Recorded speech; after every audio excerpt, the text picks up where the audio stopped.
好，今天我来聊一聊如何把大跳弹得又快又准。我总结了以下几个技术重点。第一点是走直线距离我们都知道两点之间直线距离最短，所以在大跳的时候呢，我们也不能走一个较远的高弧线。比如说这样，我们就用很简单的2个 C 的和弦来做例子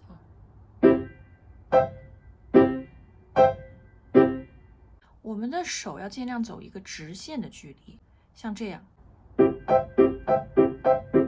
第二点是知道哪个部位带着走。有些曲子，比如说很有名的李斯特钟的开头，我们就说它开头的右手吧，上面的小指音不变，所以是大指的根部的肌肉带着走的。注意这个地方是一直往下的，小指的音大多数时间是不变的。有些曲子呢，比如说舒曼 C 大调幻想曲的第2乐章末尾那个著名的大跳就是小指外侧的肌肉这样子带着走的。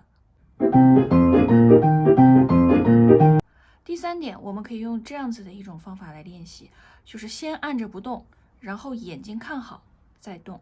比如说这样子，按住不动，眼睛看好下一个8度的这3个音，再过去。一样的，看好了这3个音，再回来。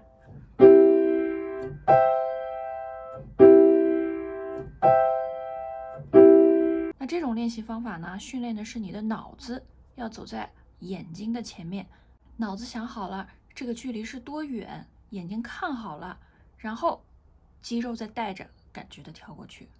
第4点呢是另外一种练习方法跟第3点完全不一样，是弹完第1个，假如说第1个和弦以后，马上去弹第2个，但是放在上面不弹，只检查再弹什么意思呢？就类似于这样子。还是用这2个和弦来做例子我们弹完了第1个，马上就去第2个的位置，但是放在上面不弹，只检查。